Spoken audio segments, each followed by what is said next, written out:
যে মৌলিক স্বাধীনতার চেতনার বিষয়গুলো সবকিছুই সেদিন ভূলুণ্ঠিত করা হয়েছিল। বঙ্গবন্ধু শেখ মুজিব শুধু একজন ব্যক্তি ছিলেন না, তিনি একটি দর্শন, তিনি একটি আদর্শ, যে দর্শন এবং আদর্শের কোনো মৃত্যু নেই। আমরা দেখেছি যে একদিকে যেমন বাঙালি জাতির অধিকার প্রতিষ্ঠার জন্য দীর্ঘ 23 বছর নিরলসভাবে সংগ্রাম করে গেছেন বঙ্গবন্ধু শেখ মুজিব, ঠিক তেমনি তার পাশাপাশি থেকে নেপথ্যে থেকে তাকে সহযোগিতা করেছেন বঙ্গমাতা বেগম ফজিলাতুন্নেসা মুজিব, তার সহধর্মিণী। কাজে এই মহিয়সী নারীরও আমাদের স্বাধীনতা সংগ্রামে যে অমূল্য অবদান রেখে গেছেন সেটাও জাতি চিরকাল শ্রদ্ধাভরে স্মরণ করে। জাতির পিতা বঙ্গবন্ধু শেখ মুজিবের জীবনকে আমরা যদি একটু বিশ্লেষণ করি তাহলে দুটো ভাগে যদি দেখেন, খুবই স্বল্প পরিসরের জীবন তার, এবং তার প্রথম অংশে যে 23 বছর তিনি কেবলমাত্র মানুষের অধিকার প্রতিষ্ঠার জন্যেই সংগ্রাম করে গেছেন, জেল জুলুম মামলা হামলা সকল কিছু সহ্য করে গেছেন, কিন্তু অন্যায়ের কাছে কখনো মাথা নত করেননি।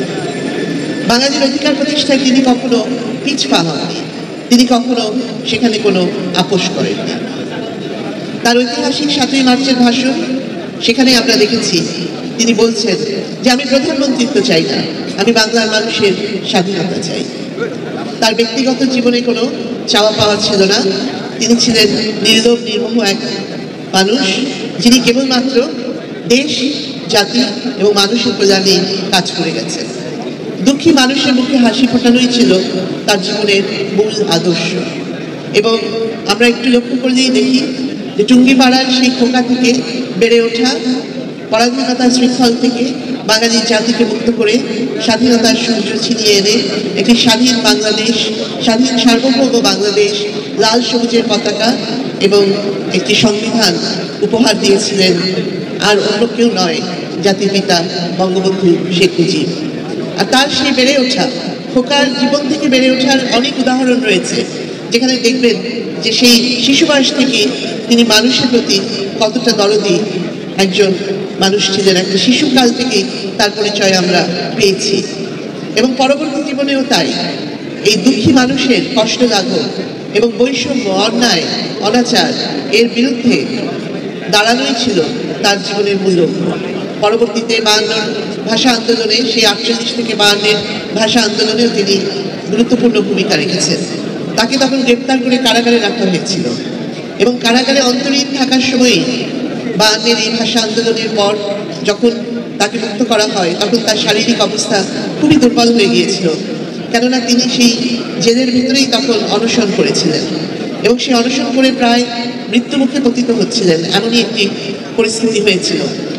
সেই সময় তাকে তার পিতা, যখন তিনি মুক্তি পেলেন, তাকে কারাগার থেকে নিয়ে বাড়িতে নিয়ে যান, এবং তখন বঙ্গমাতা বেগম ফজিলাতুন্নেসা মুজিব, যাকে তিনি রেণু বলে ডাকতেন, তিনি বঙ্গবন্ধুকে বারবার বলছিলেন যে তোমাকে এই অনশন কে করতে বলেছে, নিজের শরীরের এই পরিস্থিতি তুমি করেছো, আজকে যদি তোমার কিছু হয়ে যেত তাহলে আমাদেরই বা কি হতো, আর দেশের মানুষেরই বা কি হতো। বঙ্গবন্ধু শুধু এটুকুই জবাবে বলেছিলেন যে আমার কোনো উপায় ছিল না। এই যে একজন মানুষ সমগ্র জাতির দায়িত্ব তিনি নিজে নিয়েছেন, এবং যা তার করা সঠিক মনে হয়েছে, নিজের জীবনের ঝুঁকি নিয়েও তিনি সেটা করেছেন, এবং বলেছেন যে তার আর কোনো উপায় ছিল না। এখান থেকে আমরা তার সেই ব্যক্তিত্বের পরিচয় পাই, এবং তারপরে 6 দফা, 69-এর গণ অভ্যুত্থান, 71-এর স্বাধীনতা যুদ্ধ, 71-এর সেই 25শে মার্চের কাল রাত্রিতে বঙ্গবন্ধুকে 32 নম্বর ধানমন্ডির বাড়ি থেকে গ্রেপ্তার করা হয়। তিনি চাইলে ওখান থেকে আগেই সরে যেতে পারতেন, কিন্তু তিনি তো তা করেননি। তিনি 25শে মার্চ 32 নম্বরের সেই বাড়িতেই অবস্থান করেছেন, এবং সেখান থেকেই তাকে পাক বাহিনী গ্রেফতার করে সেদিন নিয়ে গিয়েছিল, এবং দীর্ঘদিন জানা যায়নি যে তাকে কোথায় নিয়ে যাওয়া হয়েছে। এরকম অসংখ্য উদাহরণ রয়েছে তার সাহসিকতা, অদম্য সাহস। আইয়ুব শাহী, ইয়াহিয়া শাহী রক্তচক্ষু তাকে কখনো দমাতে এমন কুসন্তান হলাম দেশের জন্য, এখন পরামর্শ দিয়ে আপনি দেশ ছেড়ে চলে যান, এই অবস্থা হলো আমার। মনে করি না আমার এই অবস্থা হয়ে আছে যে আমি দেশেরই সন্তান, এই দেশেই থাকবো, দেশের জন্য যে কাজ করি সেটাই করব, এটা যতদিন আমি বেঁচে আছি সেটাই করে যাব।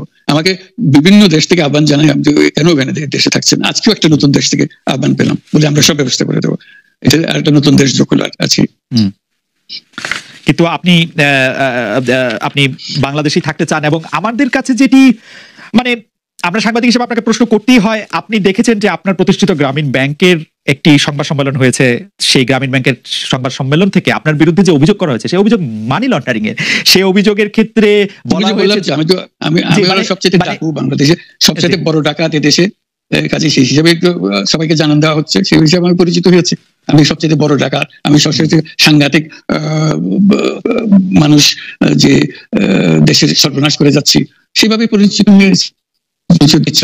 আপনি আমাদের একটু বলবেন যে আপনি বাংলাদেশের জন্য বা আপনার পরবর্তী লক্ষ্যগুলি কি সারা পৃথিবীর জন্য? আপনি তো শুধু বাংলাদেশ নিয়ে ভাবেন না, যে আপনি আসলে কি করতে চান বা কেমন দুনিয়া চান বা কেমন বাংলাদেশ চান, সেটা আপনার কি লক্ষ্য এই মুহূর্তে?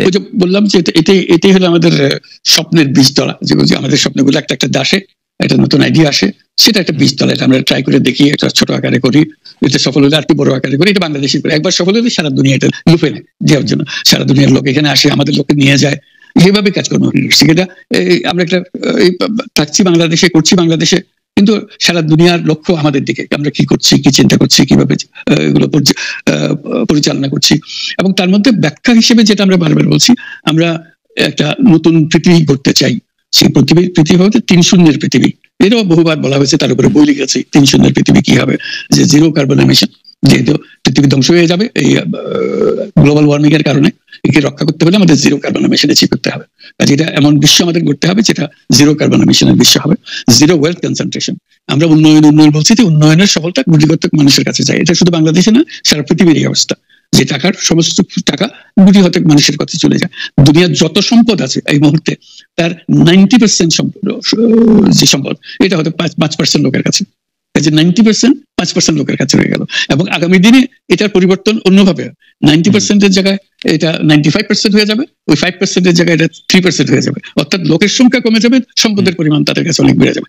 এটাই হলো বর্তমান অর্থনীতির কাঠামো। আমরা বলছি যে এই কাঠামো যতদিন থাকবে এই পৃথিবী টিকতে পারবে না। আর হলো 0 আনএমপ্লয়মেন্ট, বিশেষ করে আমরা যেটা জোর দিয়ে বলি সেটা হলো যে এই যে আর্টিফিশিয়াল ইন্টেলিজেন্স, এটা পৃথিবীকে ধ্বংস করে দেবে। কাজে তার আগে আমাদেরকে ঠিক করতে হবে টেকনোলজিকে আমরা কতদূর নিয়ে যাবো, কোথায় সীমারেখা টানবো, এটা ঠিক করতে হবে। সেই পৃথিবীর নাম দিয়েছি আমরা 3 শূন্যের পৃথিবী, 30 ওয়ার্ল্ড। এই আমরা একটা পৃথিবী গড়তে চাই যেখানে এই যে 0 ওয়েলথ কনসেন্ট্রেশন, 0 আনএমপ্লয়মেন্ট এবং 0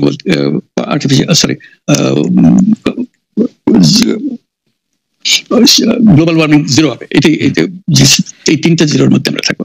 তো সেটা বিভিন্ন দেশে এটা পর্যালোচনা বৈঠক হচ্ছে, বিভিন্ন বিশ্ববিদ্যালয়ে সেটা নিয়ে আলোচনা হচ্ছে, আমাদেরকে আমন্ত্রণ জানাচ্ছে, আমরা সেগুলো বিশ্বকে বোঝানোর চেষ্টা করছি।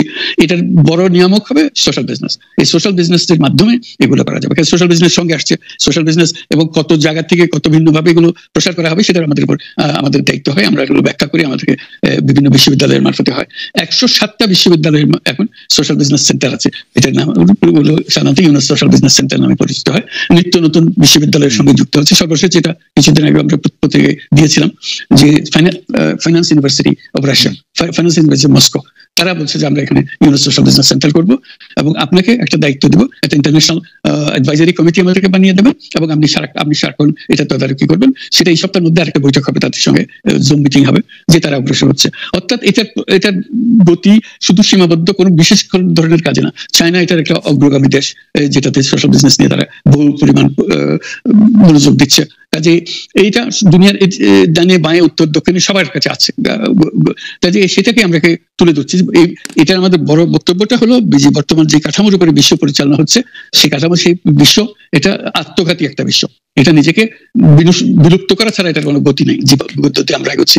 কাজে বিলুপ্ত হওয়ার আগে যদি আমরা নতুন কাঠামো করতে পারি, নতুন সভ্যতা গড়ে তোলা, এই নতুন সভ্যতা গড়ে তোলার জন্য এই সমস্ত আয়োজন হচ্ছে। সেই কারণেই এই পৃথিবীর এত ইন্টারেস্ট দেখছেন, যে আলোচনা দেখছে, যে তারাও অনুভব করে যে এটার একটা রাস্তা বের করতে হবে। আমরা একটা রাস্তা বের করেছি, এটা তাদের কাছে সম্পূর্ণ মনে হচ্ছে নাকি আরো এডিশন দরকার হবে, কিন্তু তারা এটার মধ্যে জড়িত হতে চায়, তারা করছে। তার সঙ্গে আমরা 30 ক্লাব, আমরা বলছি যে এটা শুধু মুখে কথা বললে হবে না, এটা কার্যে পরিণত করতে হবে। 5জন সদস্য নিয়ে ইয়ুথদের মধ্যে প্রচার করার জন্য, যুবকদের মধ্যে প্রচার করার জন্য, 12 বছর বয়স থেকে 35 বছর বয়স পর্যন্ত, এই বয়সের মধ্যে যে 5জন জন মিলে একটা ক্লাব করবে, 30 ক্লাব। তাদের অঙ্গীকার হবে আমি ব্যক্তিগতভাবে কার্বন এমিশন জিরো করব, আমি ব্যক্তিগতভাবে ওয়েলথ কনসেন্ট্রেশনকে বন্ধ করব, আমি ব্যক্তিগতভাবে আনএমপ্লয়মেন্টকে বন্ধ করব। এটা ব্যক্তিগত, আমি এমন কিছু কাজ করবো না যাতে এগুলো প্রসারিত হওয়ার সুযোগ পায়। কাজে 5 জনের প্রত্যেকে এটা যখন সফল করবে তাদেরকে বলা হবে 30%।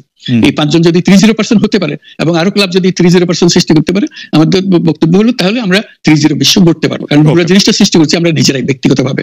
এই যে ওয়েস্ট, আমরা এই যে ওয়েস্ট, প্রচুর ওয়েস্ট, আমরা বর্জ্য, এই বর্জ্যতেই আমরা শেষ হয়ে যাবো। কাজে আমি বর্জ্যের প্রথম আমি যদি 30 ক্লাব করি, প্রথম কাজ হলো আমি যে জিনিস আমার দরকার নেই সেই জিনিস আমি কিনবো না, কিনলে এটা ফেলে দিতে হবে, এক সময় ফেলতে হবে।